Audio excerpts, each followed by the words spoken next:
Hey, everybody. Happy Wednesday. Crypto night in Canada. It is. Hey-o. Dun-dun-dun-dun. We got Tim Perry in the house. We got Ryan Hemsley in the house. This is awesome. We're pretty sure that Neil the Coin Chaser should be here shortly, and we're hoping Ken is on time. This is great. You never know. He had technical issues last week. So welcome everybody. This is amazing. I see Rye guys in the house. We got Chris Dio is in the house, Sean Kidd, Gary Matthews. Natural Canadian, Kyle. I'm waiting for Candace to pick on Tim some more. Gary Matthews. Did you see my clip today? Sorry? Did you see my video today? I haven't been on YouTube all day today.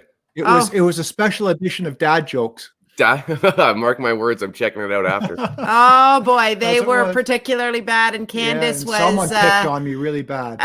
Candace gave funny jokes. No, she was all good. Yeah. So we got Gary. Gary's here. Sean from the Twin World Game Reviews here. Everybody's it's exciting. 22 people so far. This is great. Wednesday night. Okay, I'm going to start by asking the question everybody wants to know. Ryan, did you sell your Doge? We're all on the edge of our seats. Yeah, so I was going to hold my Doge, like the experiment I was kind of mentioning. I was going to hold it till either Friday night or Saturday afternoon in anticipation of Saturday Night Live. But I also did say when I said this experiment, I'd be just as happy doubling my money. So last night I kind of doubled my money at the 80 cent Canadian mark. I don't know what that is American, 60 odd cents or whatever. Anyway, hit the 80 odd cent American. I was up way too late. It was too stressful. I'm like, this is really stupid. I'm going to be up for 24 hours at this rate. Anyway, sold every penny of Doge. My initial investment was $1,000. I made $1,947. So I essentially doubled my money, walked away with a quick $1,000. And right now, if I look at it, I'm just looking at my CoinSquare dashboard right now. The price of Doge is at 79 cents. So I got out at the top. Now, do I see it going further? Sure, but whatever. I'm out right now. So I'm out, doubled my money, made a quick $1,000 on the experiment, and I'm happy with it. I just didn't have it in me to keep sitting on this and being up 24 hours. It was getting a little bit much, but I'm happy doubling. Well, good, because I think we're all happy. I think the comments, Nawan is saying, oh, good, you sold. Now we'll all sleep tonight. Yeah, exactly. Well, some of us, right? Exactly. Hey, Nikki's in the house. We didn't get a chance to say hi to Traynell. Everybody, this is so good. Tim Perry, how the heck are you? You been getting any sleep at all? The last time we saw you, you hadn't slept for days. Between both, but like you guys, my other work and this, it's hard to sleep. Like I really strategized. Yeah, I've strategized like, okay, once I played this, where am I going next? And then obviously I got my, coins that I'm watching just in case they erupt before I jump in there. So I've got like the next 2 months mapped out. Wow. You think it's going to be that long? You're going to be having to do this for 2 months? I'm actually starting to think that, because I've told some of you guys, I don't know if I've told the audience, but like I plan on going to just a cabin in the middle of nowhere that I have lined up, but I think we might actually get it's playing out exactly like all the other runs. I'm thinking we might get a 2-run alt season. Really? Who was it that we were watching today where they said the money starts at Bitcoin, then it goes to ETH, and then it goes to the large caps, and then it comes I told you that the other day. No, I know you did. And I said, and exactly when we were, who was that this morning? It was Jeb. Oh yeah. Crypto Jeb. Yeah. I told you guys exactly I said that is exactly what Tim Perry predicted. The only thing what's happening wrong, and actually I'm not fully what's happening to fruition. I don't know why and where I came to this conclusion. I obviously have buddies that I chart with in crypto, but we kept saying we need Bitcoin to just chill around 51, 50 to 54 and chop for a bit to not break 58. So when it broke 58 the other day, I got a little hectic and saw the dominance even start going up again, reacting to that. So as long as it stays within at least 58 to 50, I think we're going to get that alt run. And I think it's destiny. I think that's what's going to play out for the most part. But as you're seeing, dominance today on CoinGecko is 43 something. It's dropping like a brick. Yeah, and just as you kind of hit it on the head in conversations we've had, is that there's more money going into the overall market. Yeah. It's just that the altcoin and the ETH is just starting to take the majority away from the Bitcoin right now. And remember, I did that one video. Oh gosh, it's got to be 3-4 weeks ago, and I showed CoinGecko, and at that point, I can almost remember saying there was like 6,600 coins. It's well over 7,000 coins now. Yeah, but though, I mean, at the same time, like most of those, like I said, are vaporware. Of course they are. Neil have already had a couple. These are just fun though, and these were ones I will never mention. But we've both been rugged in the last like couple of weeks, just $100 or something. Like it's one of those like Safe Moon type things that we thought we'd try just because everyone else. Oh, you had to say that word. But we knew what we were going to do. You know, I fell on the sword for Neil. And Neil's like gets in this coin called Chuck the other day, and just today he's like, "Oh, Tim, just so you know, like Chuck rugged." I'm like, I told you so." Like, oh man, there's an interesting new YouTube channel that I actually just checked out. I'm only going to follow the guy for the sake of the kind of journey that he's on. I guess I don't have the technical ability to even understand how he did it or what he's doing. He created a bot that can somehow figure out it's a tenth of a penny, I believe. Any of these tokens that are below a tenth of a penny or whatever, his bot figures this out and deposits incrementally. He doesn't even know what it is, basically. And then he just is kind of gambling, just throwing away, you know, maybe 1 in 100 might pan out. He just kind of started this journey. I'll try to get a name for you guys, but it's kind of unique. But he's just literally gambling, throwing away like 25 to 100 bucks with this bot on random tokens that are under a penny. But the amount that are out there, all I keep seeing on YouTube, well, I should say this too. I got a video coming out about it. But, you know, we've spoken so much about the tokenomics and the utility and this and that and everything else. And then I go back and I look at the one thing that I'm kind of looking at and forget utility because all the charts are the exact same. So clearly it's the momentum of the market right now and the sentiment and all of that. So that being said, with it being driven entirely by sentiment right now, you were saying kind of before this show started, Tim, you still think we've got months and months to go. It's just when you're looking at the chart, though, and it spikes like this, there's only one natural feeling. It's like, oh, how can you even go higher than a straight line directly up, right? But what are you saying? Well, if you were in 2017, you would know that it was over. I mean, I was in 2 years of red where it was just overwhelmingly like watching coins go down to 98%. It also works the other way, and we're due for that. And that's it. Like, you just don't know. Like, so Nuon, like, I'll happily share, like, get your notepad because I'm not repeating this. Wait, or you gotta watch the video again. I got my pen and paper. Okay. Well, I obviously told you guys the other day how, I don't know if I said it on, I obviously told you what to strap in for May. So I'm not a prophet by any means, but so far since the middle of April, I started seeing the pattern start to play out like to a T as to how it always worked. And March, we obviously got a pretty good March. So I knew that April, which is technically the best month for crypto, was going to be crap because they're going to throw everybody off. And that's when, if we got a crappy April, we probably most likely get that May, June that we really want to see. So I've always said that Dogecoin always is the flag waver for alt season. It's every time Doge goes up, it ushers in ETH. And as we've just seen, ETH is starting to go ballistic. And then after ETH, anything like the majors start running. So like your top 50, top 100 maybe start running. And right now you're seeing a lot of the resurrection of the dead Bitcoin Cash. ETH Classic is running today. What the heck is with that, by the way? I mean, ETH Classic spiked to like 160 earlier today and then shot right back down. But it's like, I remember looking at ETH Classic.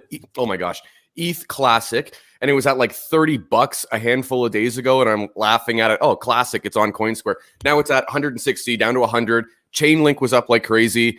Litecoin, which I'll never forget ever, that is up to like $400 odd right now. But you told you Litecoin was still gonna go. You were like, I don't love, like, Litecoin is, it's a lighter blockchain of fork of Bitcoin. So it's not like it's absolutely useless. But I told you how it was gonna run just chart wise. Mm-hmm. But basically what's happening is, and you're starting to see it, and I did the Matic play, and Matic's chilling for now, but I think with the majors, you're going to see as ETH comes into ETH version 2, you're going to want to be in stuff that enhance ETH. Layer 2 solutions like Matic that are really strong, Aave, so things that are provided, like Aave and Matic are like, there's a groundswell underneath those two with regards to liquidity mining and stuff that they're doing that's going to bring a lot of liquidity in. And Aave still underpriced compared to Compound Labs and Maker. and stuff like this. So I think for the first run, you're going to see DeFi, and it's kind of ironic because the pattern last May, June was DeFi season. So anything that was major on the DeFi pumped first.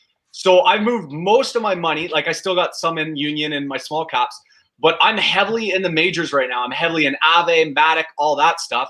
I'm going to ride those out. And as the money trickles down, then I jump back in the small caps when those go boom. And then I'll cycle back around. And then usually what happens is if this is going to go to the pattern, after the small caps play out, dominance is going to come up a bit. Bitcoin's going to do its run. And then it's going to do one more cycle one more time before a blow off top. And then you probably, if it goes out like this and plays like everything else, you want to get out of the markets after that blow off top on the second round. So I've got a question for you. And I'm just going to bring in our other, there we are. Hey, Ken. Hey, Ken, how you doing? So, Tim, in your opinion, Tim, well, Ken, you can pipe in if you want to, but all of these are going to go. If we're going to stake or farm them, that does lock up our money sometimes, and could we not, if they tank, end up losing on that if we have them locked in a farm or a stake situation? That's my biggest question. With farming, okay, so I'm going to use Root as an example because that's the one I'm in heavily. Root, if you're farming, you can take it out that moment if you want. Okay. Obviously, there's different places. Like I saw your little thing about Atomic Wallet the other day. AscendX, you can stake your Root for 20%. If you undelegate, it's 2 weeks. So I'm holding on to Root till the fall because Root's just starting with DFIN Exchange, and DFIN Exchange is going to be that cross swap exchange. And if that goes, and Root's the aggregator for all that, you are looking at an absolute monstrosity of gains. Like Root has now become, and oh, by the way, I forgot I was gonna happy Union product launch day. Union just COP today, so I'm keeping a close eye on that. I never fully sold Union, but I'm definitely me neither. Yeah, I want back in heavy because right now, if you own, I can't remember exactly. You have to. I'm gonna butcher this, but like for a bunch of fees that comes in right now, you get 100%. Whatever you own in Union, you get like 100% from how the COP works for 90 days if you own Union. And then it goes down to 50, and then it goes down to 10%. So they're actually offering a huge deal, but I don't know exactly what for. But when Neil or one of my buddies sent it, it was really like, holy smokes, like I want to be heavily in there. That's awesome. So, speaking of which? Hey, Neil. Neil or Brett, but sorry, I'm having some tech issues this evening.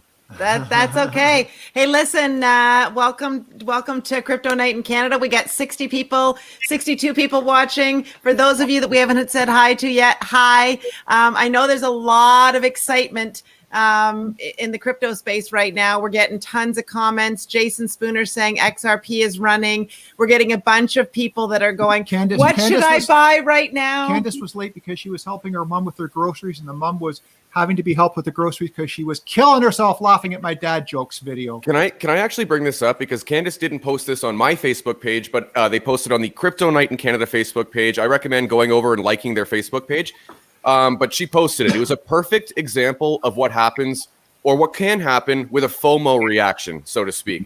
So I think she swapped her bit, and there's nothing wrong with it. You know how many people did this over the last week? This was not like uncommon business for her. Sorry. But it was, for instance, swapping Bitcoin to go to Ethereum. Then you start running into the profit, the gaps, obviously, the spread, and where that comes into a break-even point. Keep in mind, guys, you know, the big reason why I had to bail on Dogecoin even before Friday, before Saturday, FOMO is going to kill so many people, especially as this alt season or whatever keeps ramping up and up and up. Like all I want to do right now in my CoinSquare account, I got $2,000 now because I made 1,000. All I'm looking at is like, what can I put another gamble on? And it's like, it's the FOMO right now. It's serious. I know, FOMO. and it's not a gamble. Doge was a gamble, but I mean, everything right now, like when we're having gains where it's doubling in 3 or 4 days, it's like, I mean, even Ethereum Classic, I could have 5x'd my money if I, you know what I mean? Stupid little stuff. I'm just, dude, the this FOMO is real. The FOMO is real. You're killing me right now because all I want to do is blow it out. You've been in stocks for too long, man. This is nothing yet. This is nothing. I remember 2017 looking on World Coin Index going down because Tim posted today, look at all this green. when you did that in 2017, you'd see 1,000%, 500%, Wow. 600%. Now I don't think it's going to come that easily this time. You'll still see 100%, 50%, 60%, stuff like this. But if you hold on long enough for those things, they're going to go nuts. Do you think do you think it's not going to go to that 1,000x you saw back then just because of the sheer volume it's spread out over so many coins? I think we're going to get a more sustained run in this time instead. Like that one was like wild volatility back and forth for a month, and then like I think we're going to get a little more steady of a run this time. I could very well be wrong, because I'm already wrong definitely on the fact that like all these shit coins are pumping. Like I thought it would be more the use case. Here I am sitting in my union and stuff that do all these functional stuff for DeFi, and I'm watching Ethereum Classic and stuff run, and I'm going, okay, down the top 10 market caps, go on CoinGecko if you're watching from home kind of thing, and look at their charts. They're all freaking identical. Like they're literally identical. Pushes, swings, up, down, all around. They're identical. Utility clearly. I mean, you could buy Doge thinking you're buying Litecoin, and it'll perform the exact same way. And like at least in the last few days, that's why I'm looking at all of these opportunities. I don't know, and I'm like, it's just blowing. I don't know what to get into because, well, for one, I'm also really shocked that Ethereum has maintained. It's you're just getting. I can't even tell you how Ethereum's just getting started. Like I watched that Raoul Paul or whatever. I don't know if we saw the same video, but I was watching a bunch with this guy on what he thinks is the future for Ethereum. Then he started going over like the momentum with developers on early stages of things with XRP, and I think the other one was Stellar. I watched one Raoul. I can't pronounce his name, Mr. Paul. Yeah, Raoul Paul. Okay, so I watched one of those videos, and he's like, it could be 20 grand, and then another guy's like, it could be 40 based on all this, and I'm too new to this world, like Tim said. I'm just too new. You gotta watch out for the YouTubers who say, and don't get me wrong, I've thrown out some pretty wild numbers too. But I remember when I first got in 2017, I went straight to YouTube and I'd see this coin's gonna go to $3,000, and that was OMG. And I remember I jumped in at the time. I jumped in and it was like $10, and I sat and watched everything pump around me. And I just told Neil this today because like. Neil's, and our other buddy, they just got in and they haven't really made tons of profits yet. I'm like, guys, just know, like, I spent a year in the biggest bull run of 2017 before I made any money because I was too stubborn. I sat and watched other stuff that I thought was well, I'm like, mine will go up soon. No, if you're not in a trend, a narrative, or anything, you might very well watch everything go by. Speaking of trends, though, because you guys all know how I started on this one. With what's been going on and how broadly it's being accepted, honestly, is there a place though for Doge in the future? Like because I don't. For me, it was a gamble. Everyone knows that. I have no faith in it. It's a dog on a coin. Is there a place though with the amount of adoption that's got going? Because it's blowing my mind, honestly. Well, is it going to become a stable coin? Because it doesn't do jack squat for the most part. Well, what it does is it allows people to actually train. Who here is going to go buy a ticket to a game with Bitcoin? Nobody. But people are spending Doge a lot more than they're spending Bitcoin. And that's clearly I just as a currency, but there's so many other. I mean, eventually the smartest move will be if you're going to do a currency, is just do a stable dollar. There's no point being in Doge as a currency if it still goes up and down when we have Tether or something like that. Yeah. Okay. So I don't know what the big elite guys' plan is with Doge, but hopefully they're not being reckless. Well, and so far. And it's Gemini just put it on their exchange. As I was saying, just before the show went on, that KFC Canada has now said they're going to accept it. Some of the MLB teams and it's just one of the owners. Time. I can honestly tell you, transaction time alone, if it became where more and more people were accepting it, I wouldn't hesitate to transact in Doge. And that's just speaking as someone who is a beginner. I mean, well, look, if it can be transacted in a minute, so to speak, I'm not at that point yet, but the fact that you can buy baseball tickets or a KFC bucket of chicken, I don't know. It's just, I'm the newbie in the group here, so it's still kind of just blowing my mind really, but Visa's going to be finishing processes in Ethereum. Like all these things this is adoption. This is what, it shouldn't come as a shock to anyone who's been in crypto or studying crypto that this is the future. This is the internet version 3, or 2 or whatever you want to call it. This is the second coming of the .com era where A lot of people are going to make money. A lot of people are going to ride it right back to the bottom and not going to realize when they need to switch and do stuff like this. So. And so on this Rawl Paul, I'm just going to go with it, forget pronunciation. He was, at least on the video I was seeing, he was saying if there was that other, or that next kind of major crash or correction or whatever the heck you want to call it, he was saying that some of, I guess, let's just call it the SH coins, but you could see the 90 to 95% reduction in coins. Is there telltale signs for the newbies here? Like, because right now I can't see it getting any higher. You're like, we're just starting. Like, where's the newbie going to find like answers to this? Honestly, because I myself am wondering, like, does this go until it doesn't go? Like, where are you getting your indications? No one can time a top perfectly. I've never sold the top for the most part, but like now I definitely know. Like the other day I was in a coin quick swap and I recognized that it had just done a 12x and I got in for about a 1.5, 2x in like a matter of days, and it had a blow off top. So I just knew, like, and Neil and a couple of my other buddy were just like, oh, we're gonna ride it out. And I kept saying, guys, like, I've been in this game for a while. Like I've charted for 20 years. Like it's going down, and it dropped 50% the next day. And they wrote it out, and then Neil's like, oh, I should have listened. And I'm just like, I'm not trying to lose you money, man. I'm trying to like preserve the capital here, guys. But like, yeah, there will be a blow off top, and that's why I don't think Bitcoin's done yet. Everyone was calling it a bull market, bear market on Bitcoin, but usually you get like a blow off top. Oh, yeah. I mean, if anything, I prefer the fact that Bitcoins remain stable, so to speak, compared to everything else right now. If I'm looking at the 7-day chart, it's it's moved, but not really. Everything else is just not making sense for the person who's used to stocks and seeing everything up 20 to 50%. Like, it's friggin' mind blowing. Yeah, well, nothing. Rawl Paul said that the .com that everybody thought was a bubble. He said he now looking back at it, he thinks it was really just an S curve that is proven to change the world. And he goes, an S curve, usually that's where we just see whether business will actually take off or whether they're going to fail. So I love that he said that, because it's true. What came out of that? I mean, the .com bubble, people weren't looking at Amazon like it was the next greatest thing. They were looking at eBay. There was a bunch of other stuff that they thought all of was going to take over. And look what happened. Amazon pushed through that and shot forward. So it's really fascinating. I mean, you have history as a guide right now, right? Like for technology, like how many technology goes nuts now. Like technology doesn't last, number one, like it used to, right? It's evolving much faster. But when it comes to like, we have the .com era as it was unregulated back in the day too. That's why people made so much money. Once the regulation comes into crypto, and we know it's going to come in at some point, and there will be stuff like that, it will slow down these gains. But you're also early, because like, I'm not going to lie, like I'm exhausted from the amount of people that call me every day that know me, that know me as the guy that's been in crypto for a while, and ask me the same question every single day.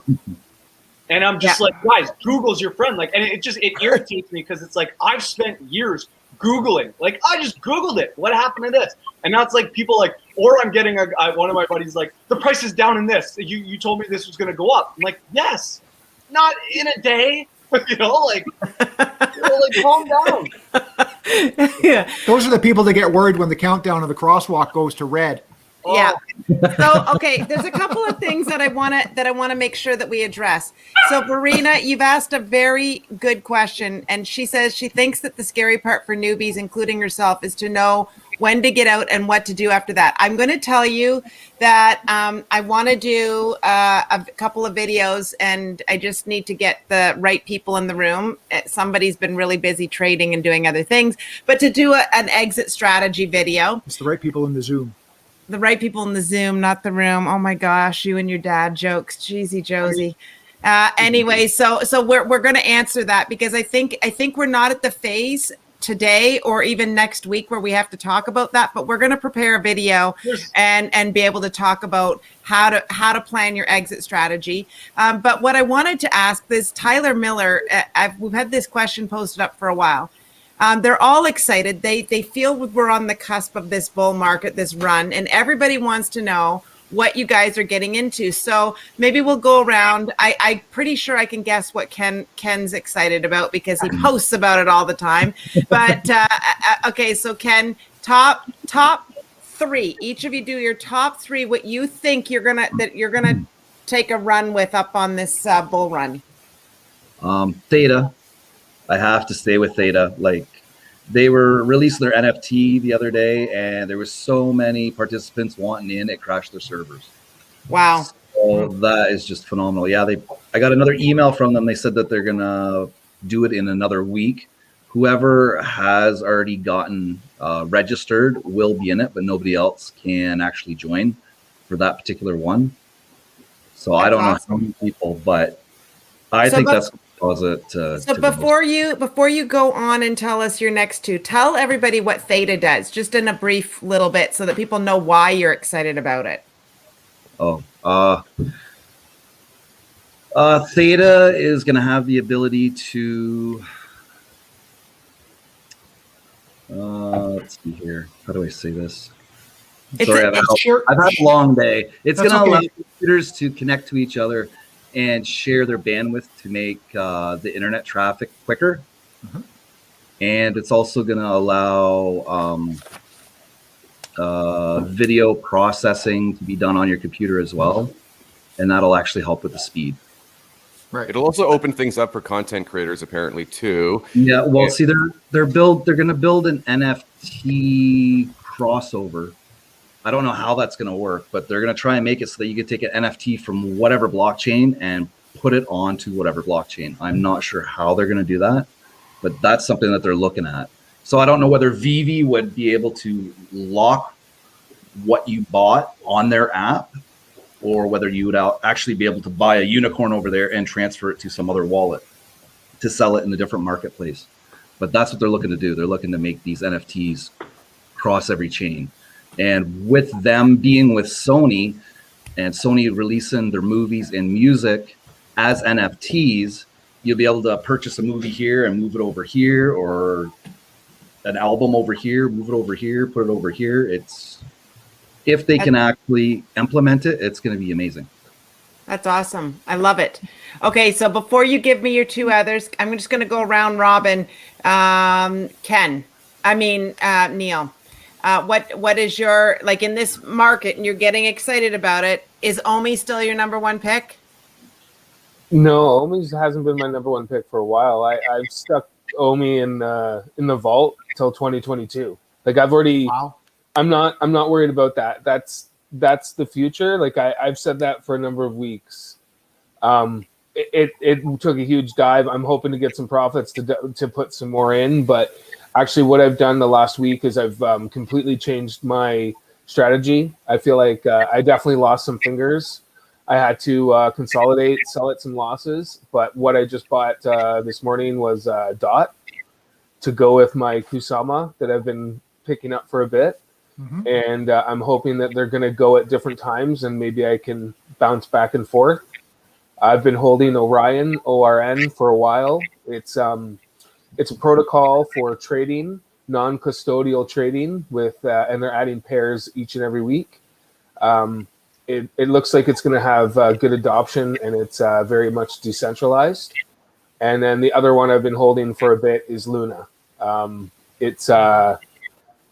Basically, it's kind of like it's a coin that can be changed into various different currencies of stable coins.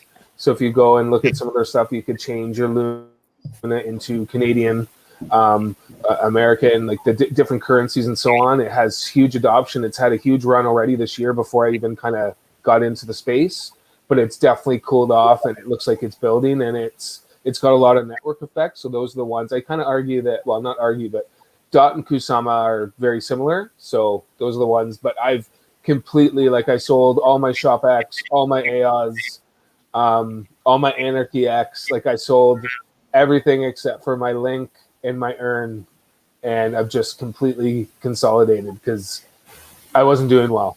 And, yeah, I think Hawes loves DOT and Kusama as well. He did a video the other day. He's on that about and B-Pro. He's on huge about B-Pro. I had B-Pro before I got rid of it. Yeah. So you obviously don't like B Pro. No, it's not it's that. not It's like just I just felt like I made some money and I wanted to get out. But like my big thing now is like I'm trying to do a better job of managing, and like with being at work, I can't be watching all this. It's just silly. I kept a few other things, but those are my top. So let me pause it for a second. So that is a great thing, Neil. I mean, I'm at work, you're at work, and you go into these coins, and it's like if we're not aware of things or have the ability to check, we can lose. Right? Yeah, and so how do you manage that? Well, really, what I wasn't managing it very well because most of my stuff was on Uniswap, and I'm at work and I see it drop.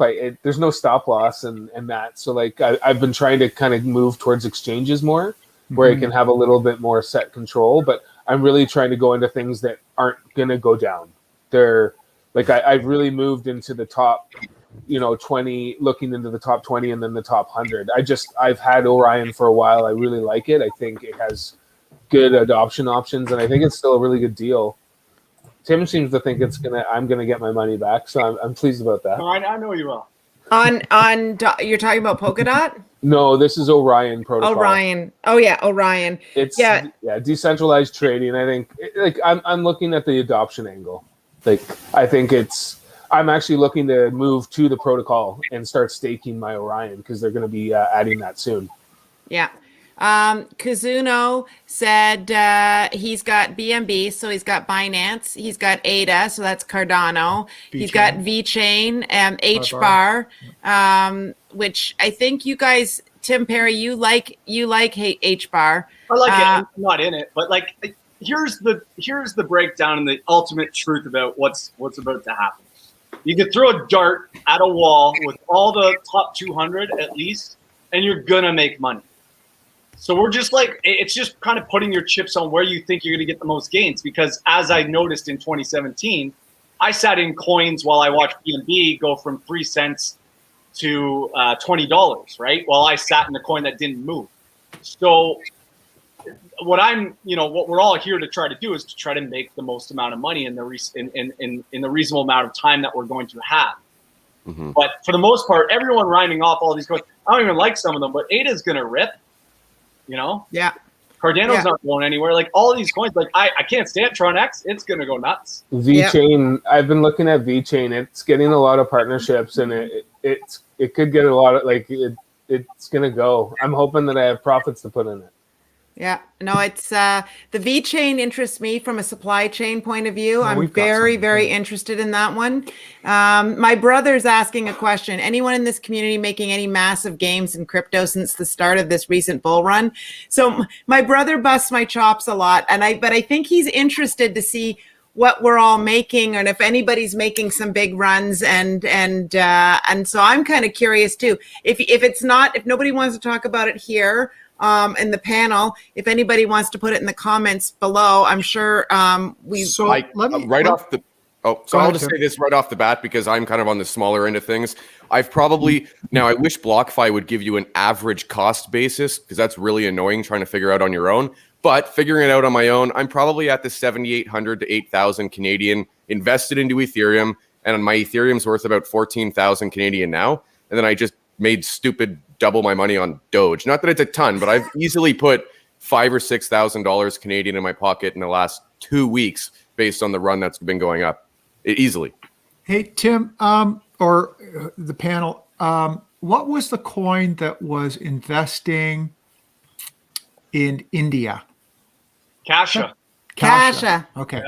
It's with what's going on over in India right now, is that doing anything, or is that taking? Well, they were regulated. Like they're the one coin that if in your bans that they're already in with like politicians. The problem is it's taken years to get their damn product out.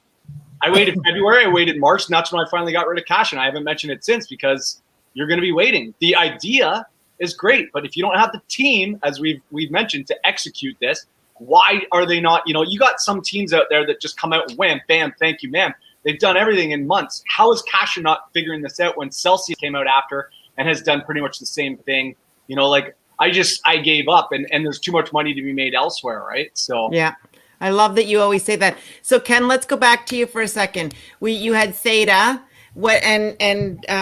Neil's already given us his top 3. What are you saying? I'm still into OMI. I'm going to hold that long term, just like Neil. That's something I invested in, and I'm just not going to bother looking at it till, what'd you say, 2022 at least? Next year. Yeah. And then I also invested foolishly, I think, but we'll find out, in the Shiba Inu coin. I dropped 1,000 and got just over 400 million coins. So if it runs just like Doge did in about 6 or 7 years, it could hit a cent, and then I'd have 4 million. I experienced my first rug, so Yeah. I didn't put much in, but I got rug last week. Last week was a bad week after Wednesday, man. It was not good. I changed my plan. So like as a newbie, and anyone who's watching is new, I had a plan. I got excited about something. I changed my plan. And I sold my ETH, it ran, and what I put in actually lost. So like, I that's why I did this whole change in strategy and was like, I got to start sticking to my plan. That was partially my fault though, because but it's my fault too because I did it right. You have your own brain, but I mean, like, I was like, Neil, get in this coin. And then the thing was though that I did, at least to help Neil, was I go, Neil, get out of this coin. I was like, why? Neil didn't listen to me. I just got into this coin. He listened getting in. He's like, yeah, I'll get in. And then I'm like, Neil, abort, sell right now and get like basically. like, no, someone peed in the pool, Neil, get out. Someone peed in the pool. I took a day to get in, and then I took like a day and a half to get out. So like, I was warning that it was dropping. You compound those, and might as well just slap me in my face. That was a fun conversation with my spouse. And it was funny because when I was talking to them, they're like, "Oh, you're moving ETH," and I was like, "Yeah, it's, but yeah, I should have listened." Yeah, I didn't know your money. Them, my spouse. No, that's crazy. And then the worst part was ETH. That's the day that ETH went from like 28 to. And I love ETH. Now it's jaded and it's mad at me. No. I'll get it back. Don't you worry. I'll get my ETH back. Yeah, you will. Okay, so Ken's given us his. So Tim Perry, what are yours that you believe are going to pump? Just give us. I know you've given me top 5 before, but now we're into a different bit of a run here. Well, I mean, I'll give you what I'm in and where I'm planning on going. If that helps anybody understand what my. So right now, obviously, I am bouncing between plays of Matic and Aave because I'm playing the majors. And I do have a little bit in the microcaps, but when the money trickles, as the pattern does, I'm going massive into Root, pretty big back into Union, and a little bit in Curate, which is e-commerce. Those would be my 3 on the other ones. But Matic, I mean, I'm watching the total value locked on Matic just climb every day. So Root is it behind your Matic and Aave?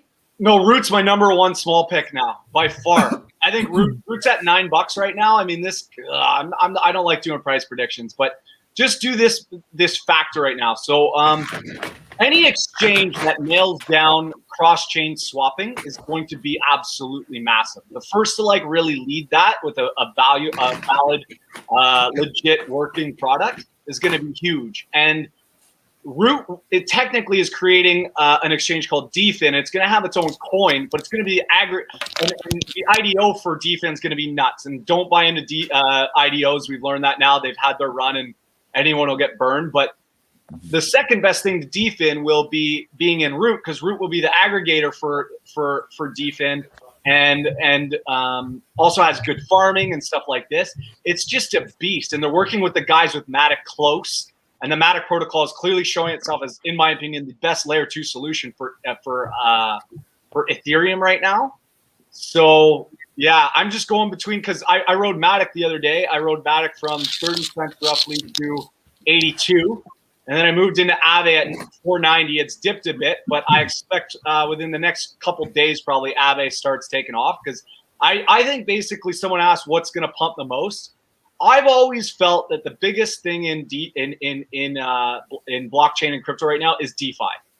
Anything that's going to disrupt banking should be the biggest.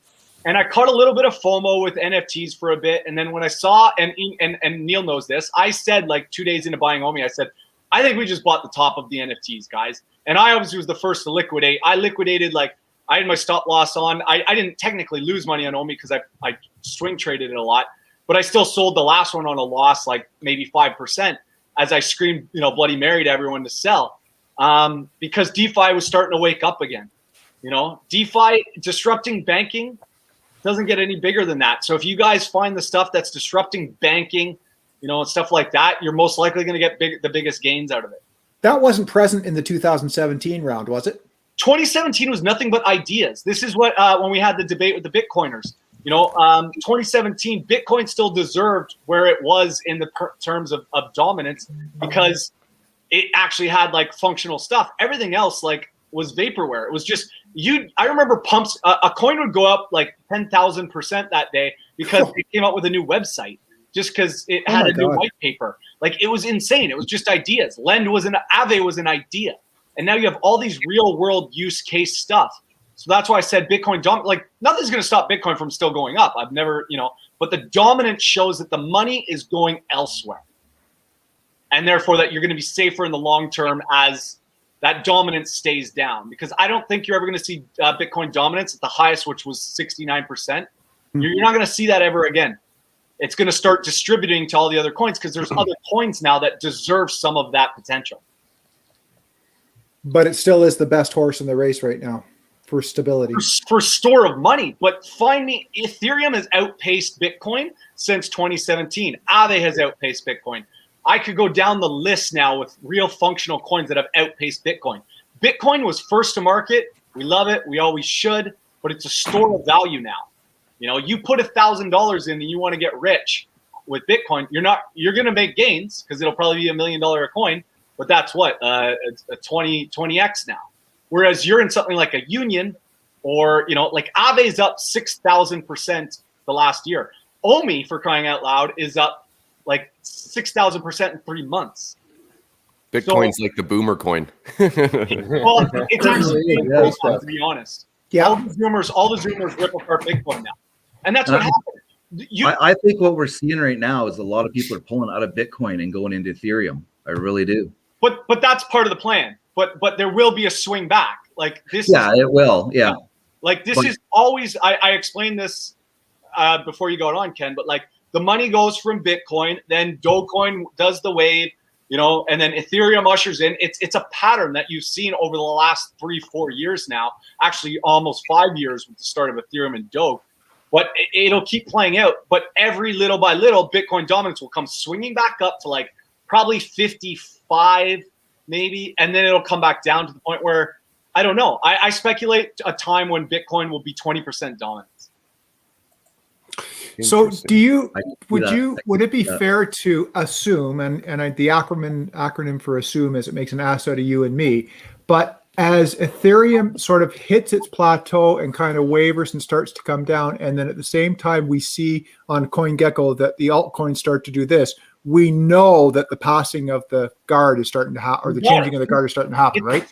It's so simple. You just follow the dominance. And then when you see a huge spike in Bitcoin, it could be a fake out though. And you see a couple ones, but when and none of us are going to sell the top for the most part, because we're all FOMO'd, we're all euphoric for a bit. But if you don't smack yourself when Bitcoin dominance goes up like 8% and the price goes up and all the other coins just keep bleeding, then you're most likely going to ride your coins back to the bottom for a bit.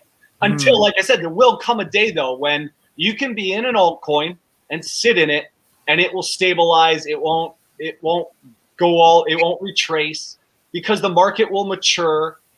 People will jump in and won't even look. I got into crypto and went straight to Ethereum. So right there, that shows you that I was never impressed with Bitcoin. Okay. That's how Ryan did it. My Bitcoin, I've decided I'm actually going to start adding to it, but not with I shouldn't say. You mean the 290 Bitcoin you've got $1 billion or whatever? No, that's some sort of whacked out glitch. But the way that everything comes in and how I do my YouTube channel, I can generate, say, $2,000 maybe a month in like referral bonuses and crap that is the crypto stuff.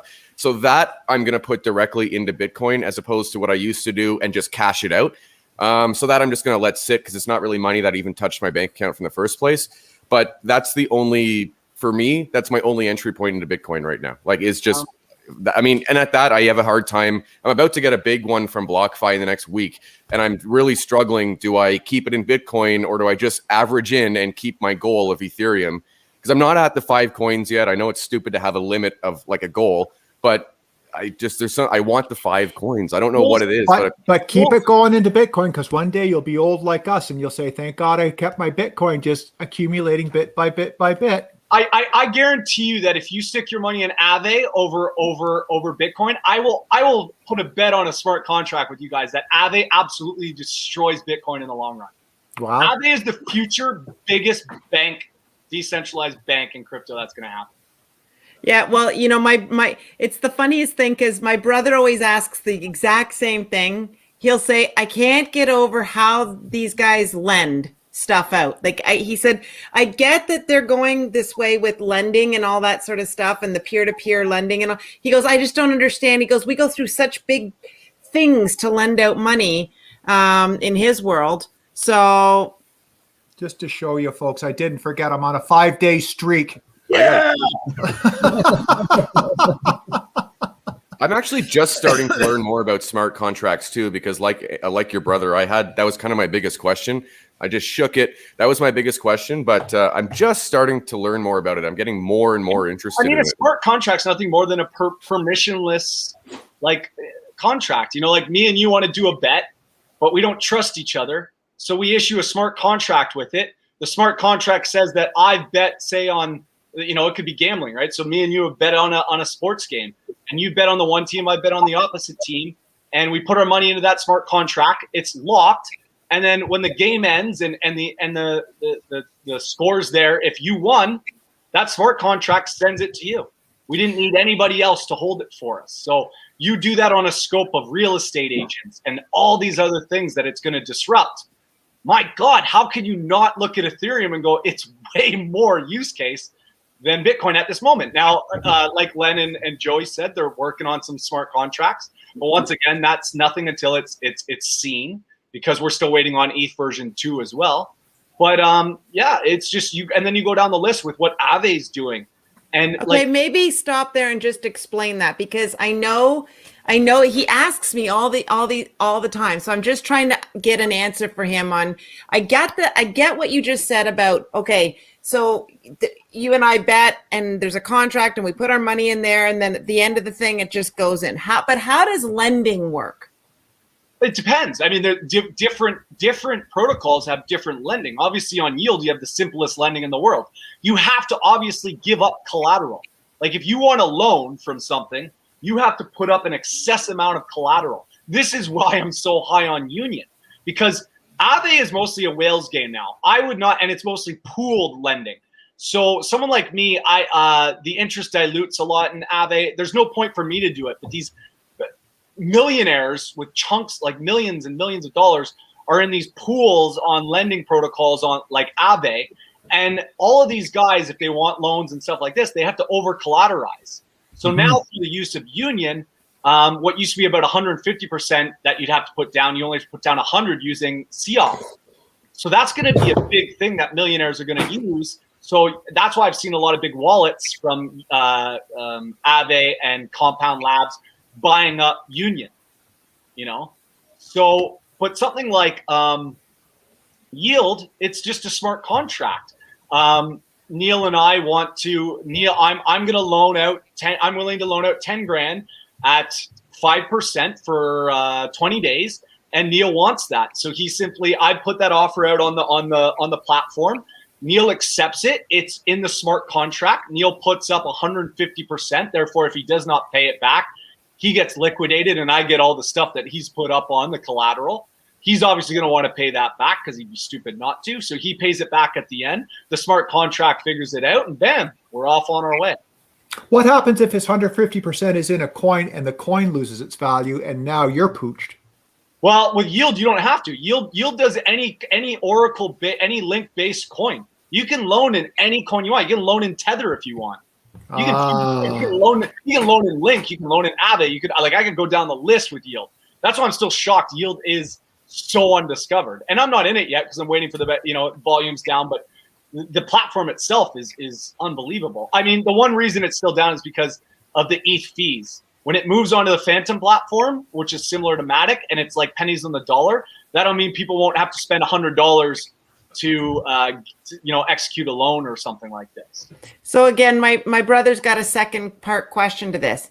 Why would he need to borrow it if he's got all that collateral? Because Normally, well, so all my buddies use lending protocols. Okay, I've got so many buddies that will lend out. There's a coin called Ample. Okay, it's a rebase token, and it does this thing where it always it's kind of like a stable coin, but it shoots back to 1, and you can make interest on it. So many people will take out a flash loan that day, in which they'll take out so much. They'll go on Ample. It'll do this reset. They'll make 5 to 10%. They'll pay it back off that day, and they'll make hundreds of thousands of dollars doing that. There's so many systems that people don't realize that are above my head.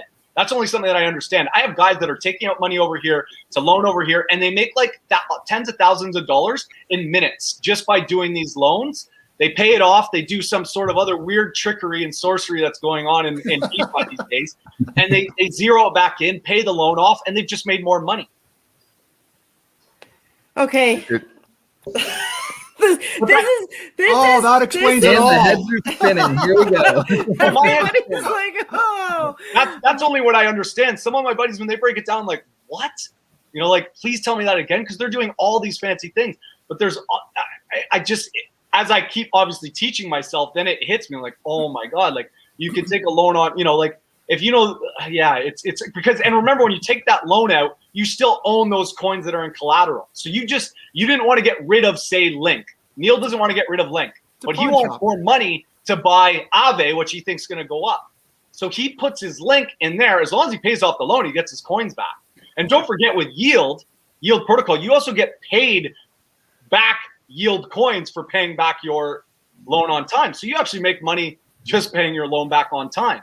I mean, that's amazing. Where do you That's get that amazing. I think that's like arbitrage in the regular world. They're buying and selling the same day. They're buying and selling the same asset. Well, we know I'm big on arbitrage. Like I've definitely been finding, especially as you see more protocols open up. Like I can see across the Matic chain right now to Ethereum, there's always usually 10% gap. So if you're playing with $3,000, that's $300 that day, as long as you get a good price on the bridging that day. But the bridging still takes about 3 hours. But there's going to be a time when the bridging will take no time, or you'll have something like cross-chain swapping that Root's doing with DFIN. You see an arbitrage opportunity, you're bam, bam, bam. You could easily make $300, $400 a day. Yeah, like I think what I want to say to the audience right now, because what we've just heard is a lot to take in, and we're all new and we're all trying to figure this out. But it's one of those things that I think if you could just open your mind and go, okay, there's a whole world of things that are happening that we don't really understand, but we're here as a community and we're learning together about it. And I remember, Tim, the night that you first talked to us about yield and that we could get paid back for, paying our loan on time in the coins that we actually like.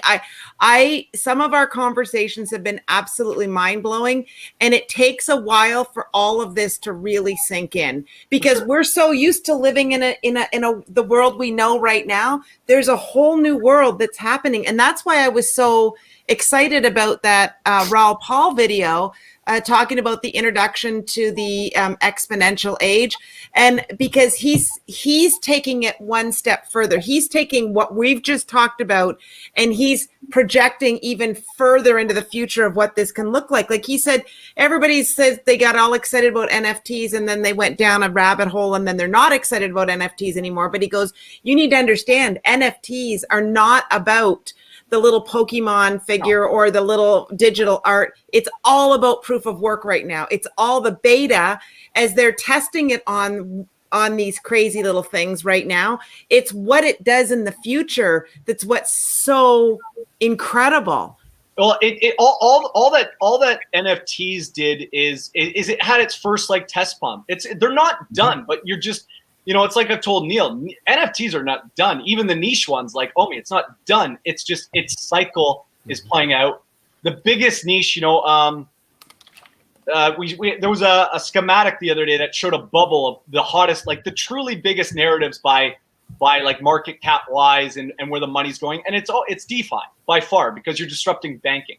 there's still going to be a massive thing for NFTs, and they're going to catch on fire again. When DeFi first became a big thing last year, it had its first pump, and now it's getting its second one. It's just cycles and patterns that we're discussing, right? I just want to, Michael Woods, is it like a margin on stock account? No, margins, I don't, futures, margins, guys, don't, I've been in the game for a long time. I will not touch futures or margins. You can get liquidated too easy, especially with flash crashes. I know, I don't know the guy personally, but one of my chart guys sent me a story of a guy who was doing margin/future trading on Binance. And it was on one of those bloody days in that bloody Saturday that we had in April. And he obviously had to put you have to put collateral down. You have to put collateral down for these futures and margins. And obviously, I won't get into the technicals of it because we could be here for a while. But essentially, what happened was he was in Ren protocol, and Ren did a flash crash from like 98 cents to a penny, and it liquidated him out on his whole entire portfolio. And he was only in like $2,000, but because of the flash crash, it liquidated his whole damn thing, man. And he lost like 6 figures on $2,000. Wow. Yeah. It's far too risky, and you can see it on the blockchain, guys. Like, that's the thing about the blockchain. You can see it. So they can you're a sitting duck out there to people who can manipulate the market, because I don't care what anybody says. Bitcoin, as decentralized as it is, too many big buyers have it now. They can, on a whim, they can drop it that day and make us all us little newbies panic, but they can't stop obviously the math, the 21 million. So it's going to go up, but like, they can still shake us out at whim. So, just play your own game. So you're already in a high risk thing just by being in a coin. So don't mess with the margins and stuff. Yeah, no, and I want to go back to a few other things that Raul Paul said in that video. He talked about NFTs are spreads beyond artwork. What it is it attaches scarcity and trust to real assets. That is what the NFT market is really going to do. And he said, when you can get your head around that statement alone, that it's going to attach scarcity and create trust in real assets, that is what the NFT is all about. So we're all excited about Omi. We're all excited about all these other NFTs, but he goes, this is just proof of work, what's going on right now. I mean, the big money is going to come, like we said, like issuing, concert tickets and stuff as simple as that. But for NFTs, houses, fractional owning housing together and stuff like that, and eliminating the need for a real estate agent who's going to take X amount commission from you, right? That's what these smart contracts NFTs are going to do. They're putting the power back in all of our hands. Unfortunately, people are going to lose jobs. But I mean, I don't want to go down the rabbit hole because it's about crypto, but between AI and blockchain, most people are going to be out of jobs. So this is me waving the flag to everyone listening that if you just keep learning, studying day by day, like I didn't understand half the stuff I'm talking about when I first read it, but I kept grinding, right? But I mean, we're all going to make money if, like, everyone that's been naming off coins, if this goes away, I'm thinking we're all going to make money. Take some out, take profits. That's how do you get out of this market? You're not going to get out of it at the right time. But if you take profits along the way, it won't matter whether you lose, whether the market crashes at the top. You'll take a profit, or you'll be fine. But with that profit, hopefully what you'll have done is put it in a stable coin. You could be lending with your stable coin, so you never have to have it in volatility and still earning interest on that route. You could be looking for arbitrage ideas. You could be just sitting in staking and earning 40% a year. So what you're going to do, hopefully, with some of your profits is you're just going to build this side hustle, and you won't ever have to go back to applying to McDonald's or anything, That's really critical for the newbies out there, because my biggest question has been the take profits aspect of things, what Tim Perry was just saying. So I didn't know that you could I knew that you could collect interest, for instance, on your stable coin, but to stake it, that's a whole new level where, because I have been kind of debating, like, do I literally have to transfer my Ethereum out and cash it into dollars in order to actually take profits? So that kind of answers my question on that. I'm probably going to do a video for all those people on my channel about that, because that's been my biggest question known to man, is how to take profits. And I literally was actually about to do a BlockFi transfer today. So that just ended that BlockFi transfer, that whole idea. So I'm going to learn a heck of a lot more about that. That's interesting. Yeah. I didn't know you could do that. You can make a ton of money just being in a stable coin. and doing lending and staking and stuff like this. Like you don't even have, because I got a buddy that I'm helping right now, and he's super like scared of the market. He's a risk averse person, but I told him how he could do that. So I'm teaching him how to just and right now yield protocol is just starting, so these things are in their infancy, but you can still make a lot more. He's going to be bringing a lot more from his fiat into just stable currencies and sitting in and making better than your savings account would, right? So. Well, even without staking, without farming right now, like I'm earning between 8 and 10% on a stable coin. Like there's a part of me that just because, again, it is stable coin, there's not any volatility. Part of me that doesn't want to just drain every single penny I have in my bank account right now and just throw it into stablecoin because, again, it's not volatile. I had someone on my channel too. Why would I put it into stablecoin? Crypto is volatile. Learn what a stablecoin is versus the other coins, because that's kind of where you can perform against swing trades, stuff like that. But no, there's a big part of me that's just like, but then the commitment level of going full blown into this space, that's kind of where I'm at is how do I do that? But I mean, the amount of money that you can make. I mean, I'm looking at my BlockFi account right now. I don't have a ton of money. It's up to let's say $11,600. But in the first 5 days of the month, I've earned like $8 interest American. And it's like that number just keeps growing and growing and growing. I mean, Brig, man, I love it. I want to dump every dime. Brig. So here's a question for the group. Moonbright says, where can you lend your stable coin? That I'm assuming is that Aave or Union or Yield, right, Tim? Yeah, Aave is not good for the little guy because, like I said, it's a lot of big pools and the interest gets diluted. Whereas with Yield protocol it's fixed interest. Obviously, you go on. There's another one that I have been looking at. I'd have to get into it. And like I said, they're in their infancy. So I tested it and I've never gotten any bites, but this was at the start. And I didn't really want anyone to bite yet because I didn't want to pay the fees in Ethereum to execute the contract. But like, this is all in its infancy. But yeah, you could go on. Yield would be the best one for the little guy because you can do your own peer-to-peer lending with somebody. And like I said, like, eventually you do the math, right? And say you got $10,000 that you've made from your crypto and you want to get out of the volatility. You want to sit and yield and just do loans. I mean, you can get between up to 12% interest on your loans for just 10 days. That's just a click of a button to execute and a click of a button to like re-execute once the deal's done. It's not a lot of work. I mean, it's freeing people up to like stop working for all these jobs that we don't, the rat race. Yeah, no, it's amazing. Just wanted to pause there for a second, and Tyler Miller is lighting it up in the comment section. XRP is at $2.12. Let's tear it out. For those that are holding XRP, we're going on a run. It looks like literally every single. Well, everything's up right now. It's wild. Yeah, like I said, throw a dart at the dartboard. Yeah, it's up. Everything's up. What? Okay, now I have a question. Not many people have been able to answer it, and I can't understand online what the hell's going on with it. The terminology with crypto is out of control. But maybe you guys in the bottom here, Neil, and know, Tim Perry, you might know. I've asked the answers though. But what's Dash? Why are so many companies or these mining companies buying Dash, all these nodes? Like, what is Dash? It's at like $450 a coin right now. I have no clue why. Their nodes are extremely expensive now too. Dash, I think, is a privacy coin. Privacy. That's what I keep. It's been a long time since I've.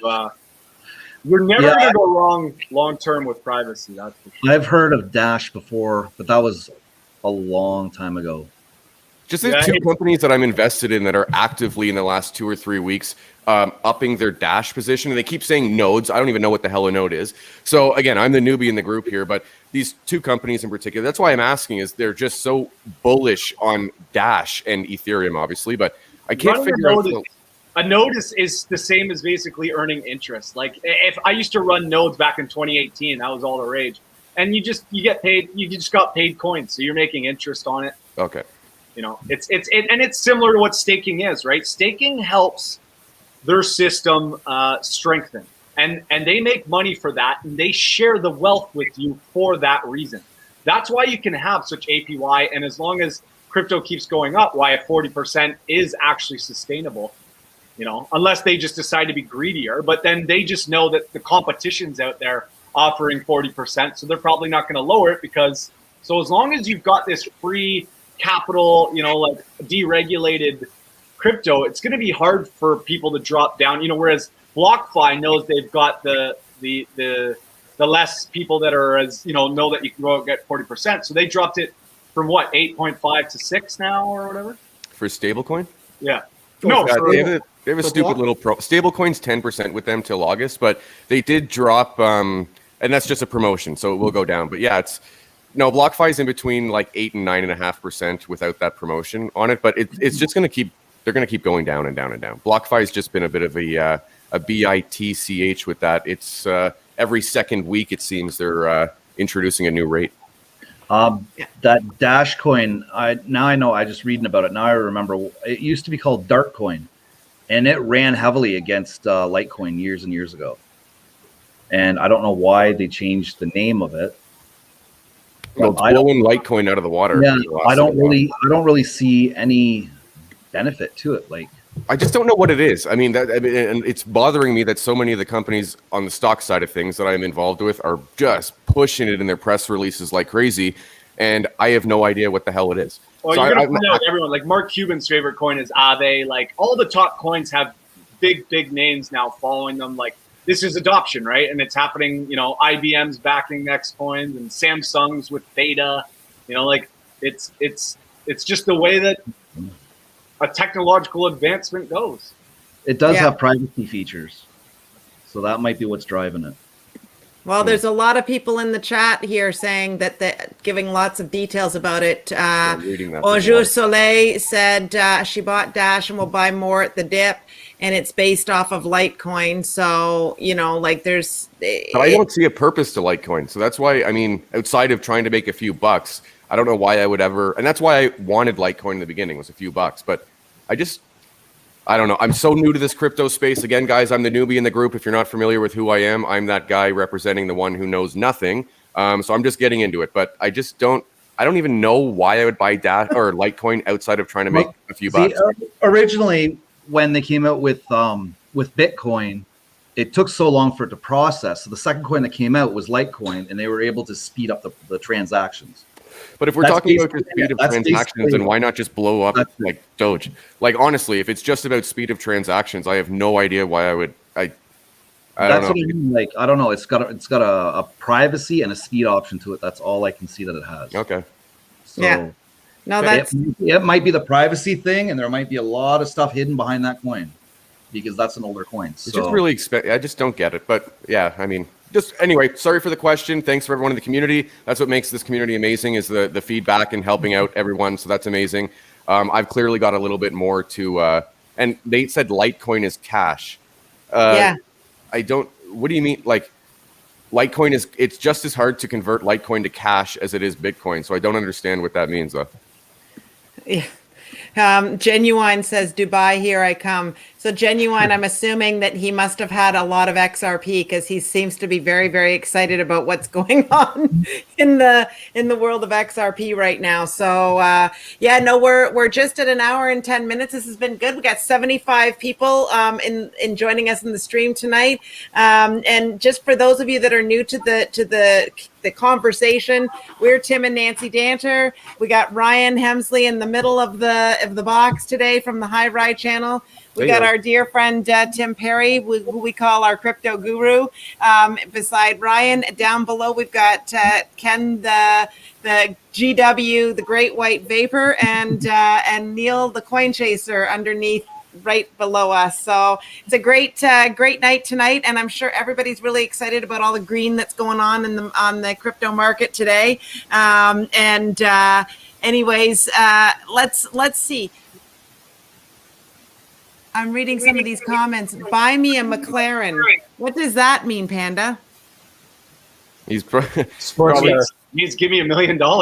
Yeah. Oh, is it a sports car? Yeah. See, it's a nice one. They're a Formula One racing team, and they've got an IndyCar team. They're very heavily into racing. Do you know when Tim makes faces like that? Go ahead. Did Uniswap version 3 come out today? Yeah. Yeah, I thought it was supposed to be the end of the month. I was off on my timing there. And it's funny, because its price didn't really go up today. And of course, I figured Union would do. I bought more Union the other day, just knowing that it was going to have a pre-product launch pump, and of course it goes down, and then it just chills for a bit, and then you won't see the price go nuts for like a week or two. But yeah, no, I thought I caught that on Facebook today. That it was today. Yep. And that's why you see a lot of swaps kind of like trending, and you see a lot of trends hitting. That's why you just, for now, I'm just sticking with the majors and the trends and riding the wave. Ride the wave. I'm doing the same thing, but I did want to say something. There was someone a couple weeks back that was asking about TLM. It's Trillium's the coin. It's actually Alien Worlds, and I was like, oh, I don't know anything about it. I've seen it on a few feeds. I've been digging into it, and it's a free game where you can actually mine Trillion and NFTs. It's on your phone. You can buy land and then take rewards. It's actually something I'm going to look to download because there's all kinds of different aspects to it, but it's free to start. And you would get, you earn wax, and then you transfer wax into Trillium, which you can buy on Binance and so on.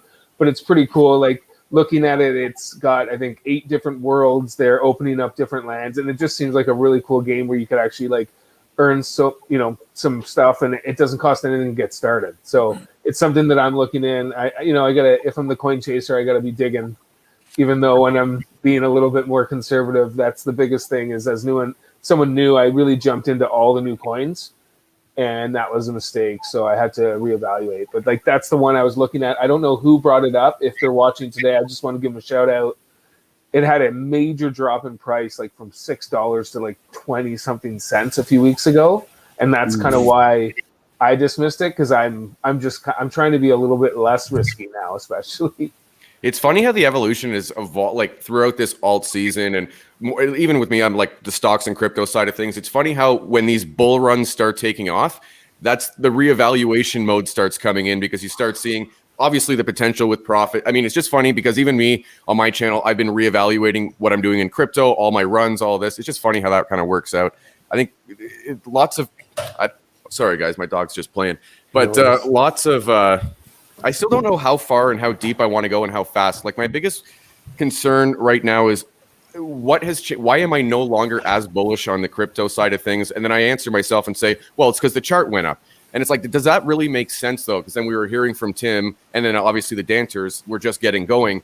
So there's lots of balance here. Maybe Ryan, it's that you're overwhelmed and you're kind of doing a smart thing and just kind of staying still. That's what I'm trying to do. Because again, like, I've never like. The gains that I've seen with Ethereum is ridiculous. The gains, for instance, everyone was laughing at me. I don't care. It seemed like a given, but I mean, doubling my money and making $1,000 in 3.5 days on Doge. Like, it's just, if it was that easy, everyone would be doing it. But that's the mindset you have. It's like, oh my God, I can do this and this and this. And even last night, I'm like, okay, I'm going to make $1,000 on Doge, sell it. I'm going to buy XRP. And, if I would, but then I'm like, is that a FOMO reaction? Like, and again, I would have made a little bit of money if I did that. I'm just looking at the chart right now. I would have been up like 45 cents Canadian times my $1,000. I would have made some money. But it's like the FOMO is real as hell right now. For me, at least, it's real.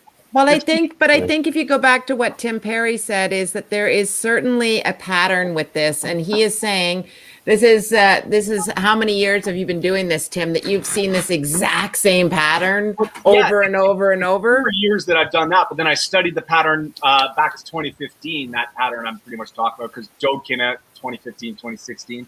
But I'm also talking about the patterns of just technology that we've discussed.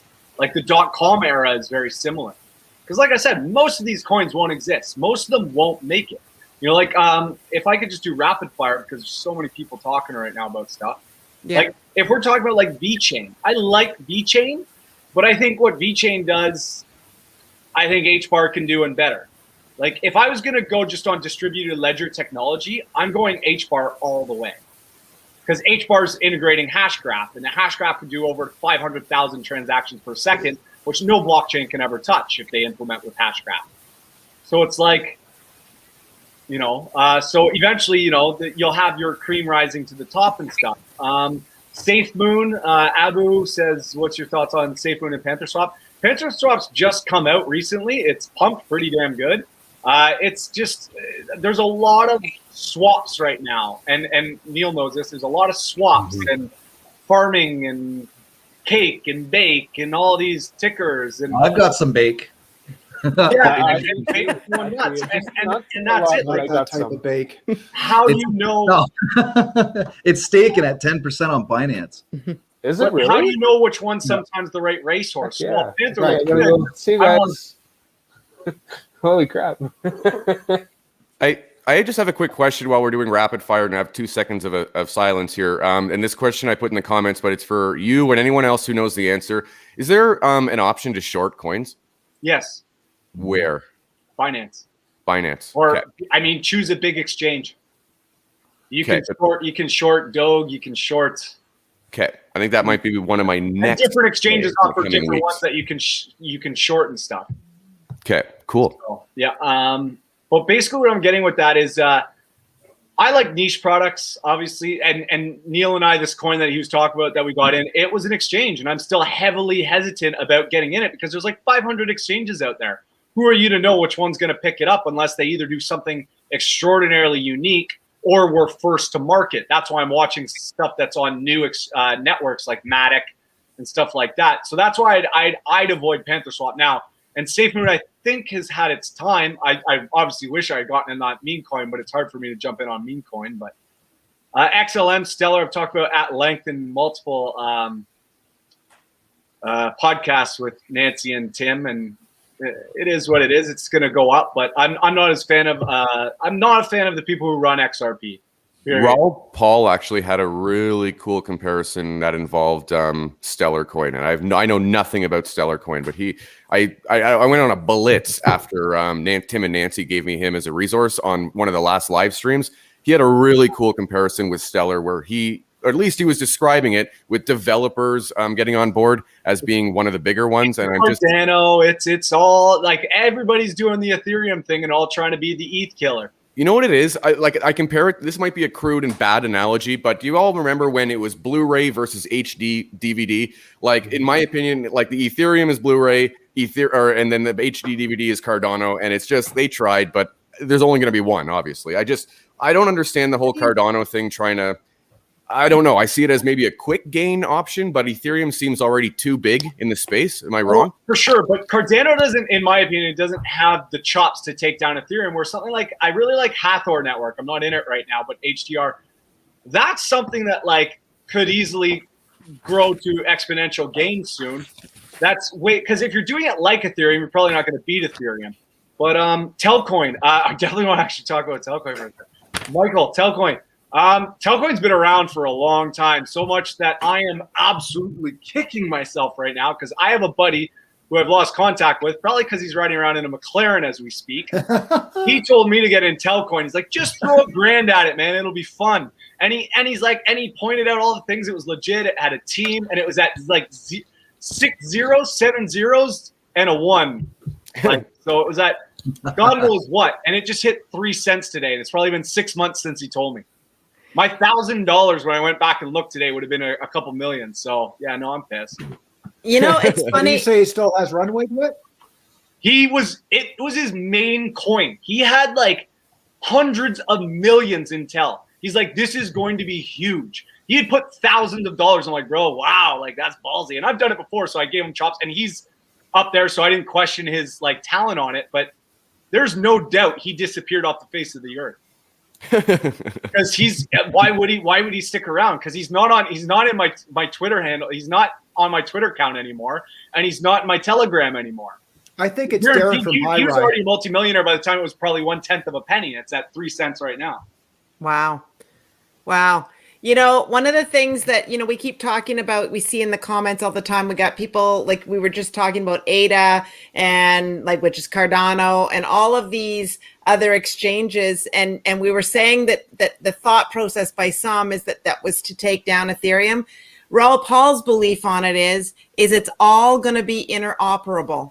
And he goes, you can see that when you get into Decentraland, like the game Decentraland. And he said, there's a metaverse that's being created, and you can already see how the metaverse with these gamings, the kids that are on these gamings, how they're all interoperable and they're all intertwining with each other. He said that he believes that that's the future of what's going to happen with all of these platforms, that they will figure it out and they'll all have a place and they'll be interoperable. That's his belief on it. I mean, they will and they won't. I don't know. ADA still hasn't. They're not, for the amount of time that they've been around. There are coins like Hathor Network that are doing like light speed with far more genius ideas coming out far faster. But it's brand new, so no one really knows about it yet. So it's like some will come down. Ethereum won't go anywhere. But yes, to your point, many will interact with each other. That's the interoperability. That's what Root's going to do with DeepIn, right? You're going to be able to cross-chain swap. So it really won't matter who you build on. But the problem is, if you're very similar to ETH, most people after ETH version 2, they're going to want to go on ETH just because it's the simplest way to do it. And there's no, because you're still a few months away from any, cross-chain stuff happening really good. So, well, you know what? At the end of the day, there is some real world use case considering that Ethiopia just signed with Cardano.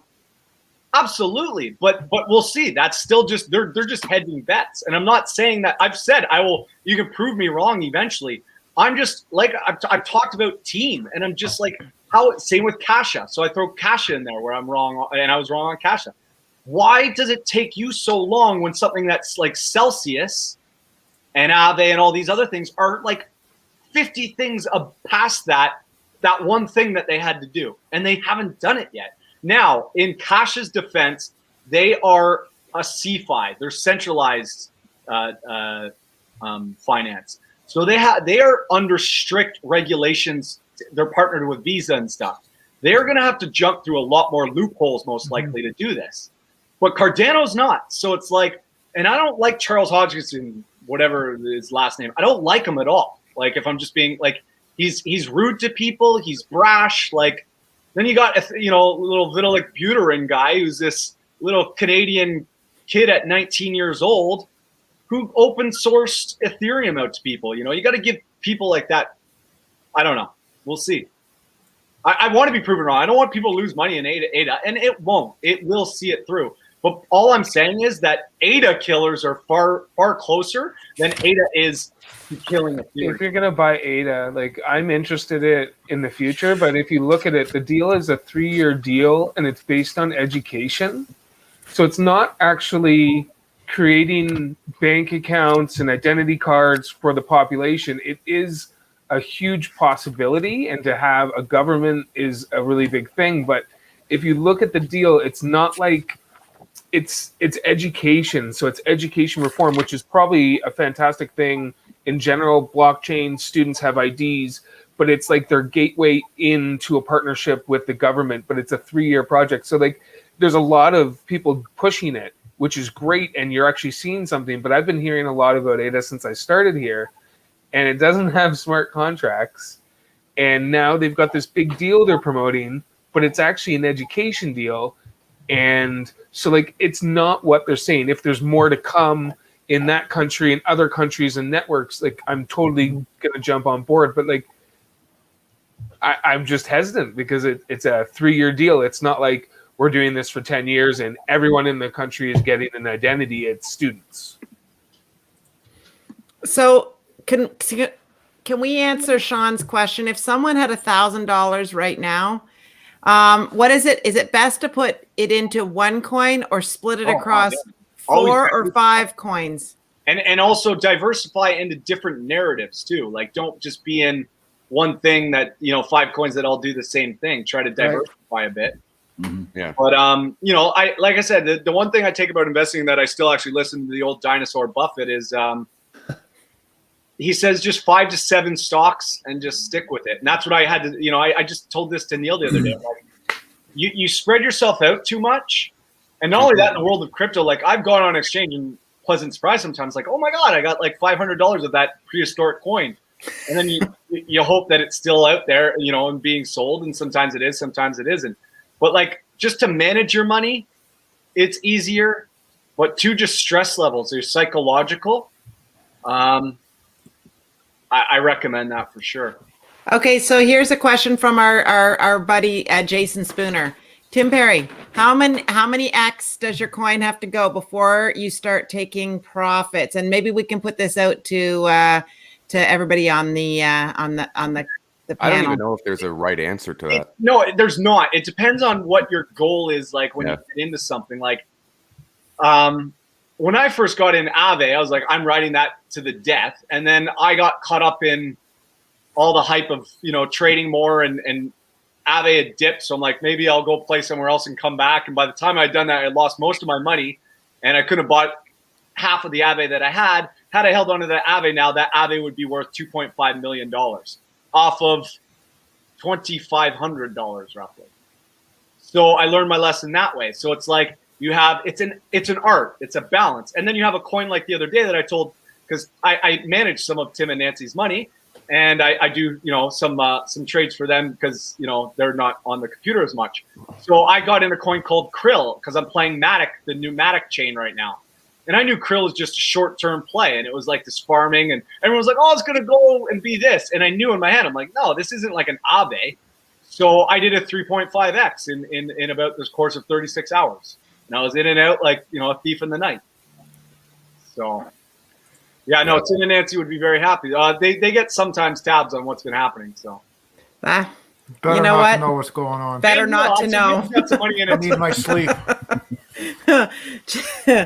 Oh man. But Well, like Union, I'm right. I'm in that for like I will never sell. I've deleveraged at times. I will add more at times, but I've never gotten rid of all of it because I didn't want to miss any sort of crazy pump if I missed it. But Union, I'm in for the dollars, not the pennies.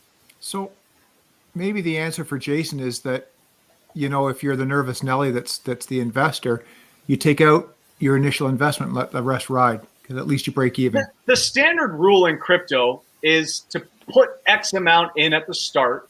When it does like a 2X usually should be your threshold. Take out your initial profits or your initial starting and profits, if that's up to you, and then let the rest ride. And I admit I don't do that as much, and I should, and I have started doing that a lot more methodically, because I did that with Matic the other day, right? I threw a lot. Haas got really mad at me, but it paid off. I still got a lot in Matic, but I sold most of it. Moved into Aave now. I'm only down. I'm not worried to be in Aave though. I know that's going to pump any day soon, but I still have some Matic left because I have profits there, just in case I miss some. I can rescale back in. So I'm starting to do it. And I'm not gonna lie. That method is really working for me the best that I've ever seen so far. That's awesome. Hey, listen, my son is in the house. Mr. Wes Danter's here, and he has a question. Oh, there he is. So why did ETH Classic go up 100% today? Does ETH value affect ETH Classic? No, pure degeneracy. You got Bitcoin Cash going crazy today. All these degenerate zombie coins rising from the dead today. So the story between ETH and the reason, so when Ethereum was originally ETH Classic, it got hacked. There was like a problem with the smart contract or whatever, and someone took a ton of money out, and they forked out, and obviously all those hackers, so the hackers couldn't, profit off as much of that, and started the new ETH that we see today. And then ETH Classic is still there. Same with Ravencoin had the same. There's a Ravencoin Classic. There's a lot more classics than you know. Same with like Bitcoin Cash is a fork of Bitcoin because Craig Wright there, the guy that, the name that you don't really speak too highly of anymore in crypto, but he thought he was, Jesus, and that he had created Bitcoin, and he felt that Bitcoin was too, slow and so they created Bitcoin Cash. And to this point, actually, not that anyone will do this anymore, but there's a website called bitcoin.com. If you go on there and buy Bitcoin, it's not actually Bitcoin. You're buying Bitcoin Cash. That's how egotistical the guys who created that is.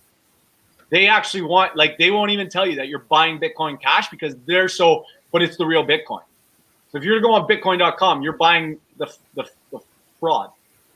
Well, and Jason Spooner's saying maybe new people buying ETH think that they're getting ETH Classic. Well, could be a mistake. If we want to talk, in all fairness, if we want to actually talk patterns, ETH Classic always follows ETH. T-Fuel will always follow Theta. Back in the day, there used to be a lot of coins that ran together. Theta and Engine used to run together. That decoupled a while ago. I used to play Raven Coin and Phoenix just because they were birds. I swear to God, that's how stupid it was. The birds would run together. There was a time in 2017. Why? There was a time in 2017 when coins with the letter E would run. You know, even 2 weeks ago, I saw the ABC starting to play out again, and big names were starting to go, what other coins start with C? And they were trying to get in them because there was runs on the ABCDs. That's crazy. Sean just posted up, said, looks like Doge is number 4 on CoinGecko right now. I'm looking at the chart of Doge literally as we speak, and damn, I made a good choice getting out when I did. I mean, I've never hit a top before, but it got to 84 cents Canadian at 1 o'clock in the morning and for like 10 seconds. So I got out at just a sliver above 80 cents. Thank God. But they're all, so when I talk about Doge, I'm talking about, let's say, the top 10 altcoins because all their charts are identical at the moment anyway. So there's clearly a pullback happening. I'm literally looking at it all right now.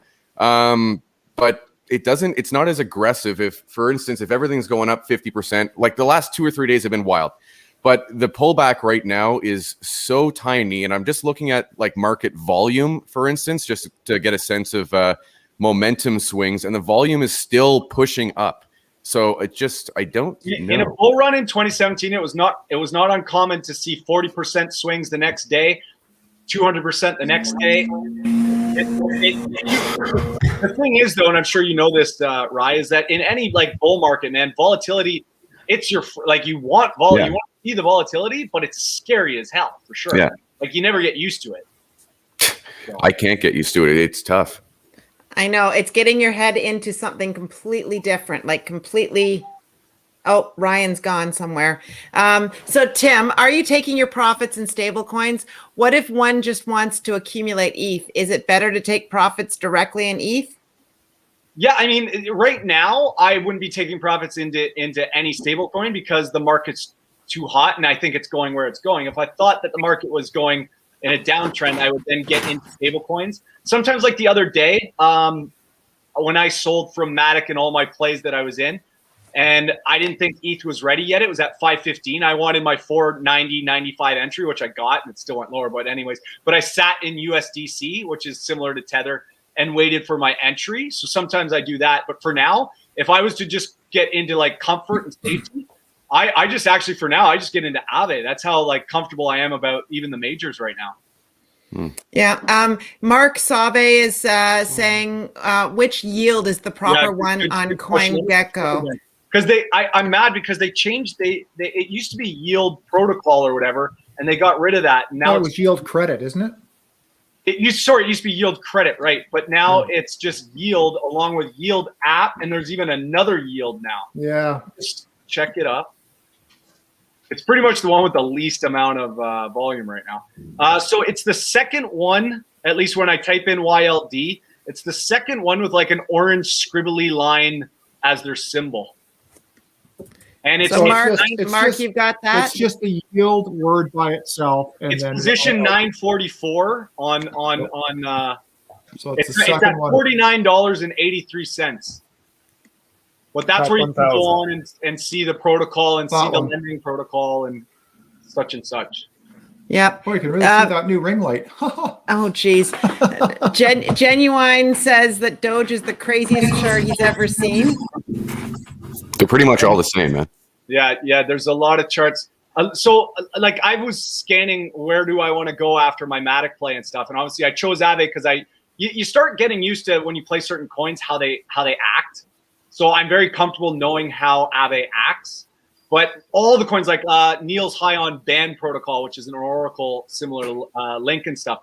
And he got me to take a look at it. I'm like, it looks just like Aave. Like they all look like they want to go nuts. But the smaller caps still don't. So that kind of goes with my pattern of thinking, okay, like it might be ETH to the majors, to the mid caps, to the small caps. And if I time it properly enough, I'm going to make far more than just sitting in my small caps waiting for it to come to me. I'd rather try to get in on the whole party, right? But we'll see. I'm not going to time it perfectly. We all. Yeah. No, that's I think that's it. It's dollar cost average, dollar cost average, dollar cost average, I think is and don't be afraid to jump in. It's still good. The market is still good. All right. Well, you know what? Maybe we'll just give it another 2 minutes and we'll just see what's everybody got on this week. Ryan always asks that question. It catches me off guard. Ryan, what do you got coming out this week? I'm chilling out a little bit on how deep I'm going into the crypto space because I've gone a little bit further with respect to my cash on hand. So I'm really just going to safety up and shore up some of my passive income dividend stuff on my stock end of things. I'm realigning how I'm going to be collecting for those of you who don't know, for my job or whatever, for how I collect my income. I'm kind of redistributing how I'm going to I'm not taking money out for some of these referrals. I'm going to be keeping Bitcoin right now because it's not money that I have to take out of my bank account. So I'll be adding a little bit more to Bitcoin passively. I would hopefully get to 4 ETH coins within the next 10 days. I'm close. But beyond that, it's just going to be a shore up type of week to kind of make myself feel a little bit safer. This week was wild. So this is a safety week for me. Oh, well, that's good to know. Neil, what are you going to be doing this week? Well, I'm going to definitely look into, staking some bake. If that's what's happening, because I have a little bit. Just to talk about bake, it seems like it's going to be where the NFTs are sold on Binance. They've had a couple of launches on that, but this is actually partnered with them or very closely related. And it just seems like NFTs might be coming back. I did sell a bunch of what I had. I still have my Eternity and TBK because I just can't let go of those ones. I've been doing a lot of breaking up this week, and 10 coins I figured is enough. Like, I was way too extended, but and I'm gonna watch Dot and Kusama, and I'm gonna maybe try and farm a little bit with highs and lows, take some profits if Dot goes up pretty well, and then put it in Kusama and vice versa. Because just looking at their charts, they don't seem to really run at the same time. They kind of go back and forth, and I'm just trying to be a little bit more focused, and I'm definitely staying to the major alts because I think I've just been kind of stubborn the last 2 or 3 weeks, and it hasn't been working. So I got to change it up. Here you go. Wow. And Ken, what do you got going on this week? I'm going to be looking more into the Woo network. Woo. Yeah, it's down about 10 cents a coin right now. It's like 80. It's in the 80s anyways, 80 cents a coin. Like, is it just WOO? Yep. Okay. And what appeals to you about that? Well, they're trying to make a platform where they can have less fees. So the less fees that you have, the more people you attract. So that's the way I look at it. Okay. I can't find your name. Well, Sorry. Tim's it's trying Neil, to find. Great White Vapor. Tim's I can't trying find your to tag find down here, the buddy. tag. I'm sorry. It's He's not trying. And Tim Perry, Thanks, Michael. what have you got going on this week? Staying cold and calculated with the plan, just the majors. It's funny that Ken just said these cheap fees. That's what Matic's already done. Like, that's what I'm blown away how like sleeping, giant Matic is. Because I'm using swaps now that, not like Uniswap the other day was 80 something bucks to sell my coin. It was 3 cents to buy the same coin on QuickSwap. So I'm keeping an eye on QuickSwap. If anybody's going to eye this, it is an absolute high risk play because there's so that market for this hot exchange on who's going to win it on Matic. I think it's going to be DFIN, but you might have like a 3-week window, so it'd be a short-term play. But I'm waiting for about a $500 entry roughly if I get that. Yeah, big time, not financial advice on this one. So that's my DGen play. But if you look at Cake and you look at Uniswap and you look at Bake on Binance Chain and what they did, if Quick pulls that in for the next few bit, you're good. And Matic total value lock is going up fast. And that's the best part about at least exchanges and Matic and stuff like this. There's a website called DeFi Pulse, guys. Literally DeFi and then Pulse. It tells you, it shows you all the coins and how much money is being locked into their protocols and stuff. And you're watching Matic go up by like $1 billion in the last week.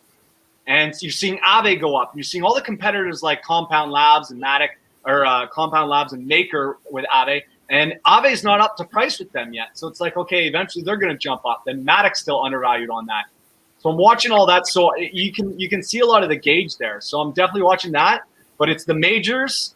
And then after the majors, I'm literally going to send all that money pretty much down to mid caps and small caps. And that, in my opinion, has been where the millionaires are made in these alt cycles.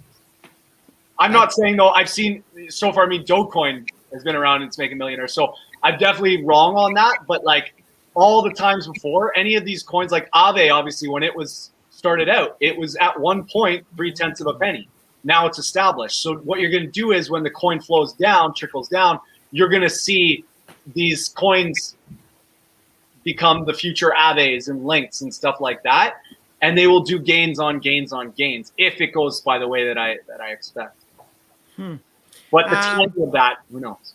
Yeah, no, this is I think I'm gonna make a stupid play this week for fun with like $50 on a token that just came out like 10 seconds ago, just because it sounds funny. But I have that's no. what I did when I got Tell them the coin though. It was at least you had a good. So I jumped in on Chuck.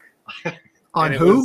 It was Chuck. It was like a Chuck Norris meme coin. Oh, jeez. And I did like $100, and I was just being greedy, but I thought it was hilarious. I had fun with it. I was tweeting, they actually followed me, and then like I got in after it jumped, and I looked at it, and I was like, screw it, it's fun, and I had some fun with it. But I'd probably prefer to have the money. I recall like looking up Chuck. Tim was like, don't do it. I looked up Chuck too. Like 2 days later, I look up Chuck, and Neil's the only one who's posted about it. I'm like, uh-oh. Yeah. This isn't good. So which one are you buying, Ryan? It's good. Yeah, I think it came out today or yesterday. I'm just on CoinGecko, and it's just a funny name, but it's like super cheap. It's 0.50,003, worth nothing with a volume of $6,000 since earlier today. I think it's called Gorilla Diamond. So we'll see. I mean, what? I obviously can't say this without you guys getting the algorithm, but there's a coin called, and I'm sure I can say it this way, Ejaculate Rocket, but the ejaculate is called a little different. It's going nuts right now. Well, he was featured on that stupid friggin' guy when he Bill Maher. He made that joke about that coin, and since that show, that's why then. Yeah, he was talking about how ridiculous it is, and he said there's even a coin called Rocket, and I actually started laughing my butt off on it because I was like, come on, like how is that a coin? But no, since that day, it's shot up. Yeah, there was Ass too, and Ass went crazy because the memes go crazy. But Abu asked, which platform to find Woo? Abu, use CoinGecko for all that stuff. It'll tell you what exchanges. If you type in the ticker, WOO, you will find, it'll give you the website that their platform's on. It'll give you the exchanges. You can go find it to buy on, their price, everything. CoinGecko is your encyclopedia. There you go. Yeah, look up, what Redbeard just said without spelling it, bro. I know. I can say that. They don't know what the heck I'm saying. Yeah, it is what it is. Hey, Panda's saying good night. We just want to send him a big congratulations of being 5 months sober and smoke free. Good job. And he's part of Ryan's nickel and dime crew, and he's taken all those savings and he's lobbing it into his investments. So way to go, Panda. Have a great night. Stay strong. Stay strong. And on that note, everybody, I hope you have a fabulous night. We look forward to, we thank everybody on the panel yet again, and we look forward to another crypto night in Canada next Wednesday night. Until then, you will find us live on the High Rye channel on the Sunday Fun Day. And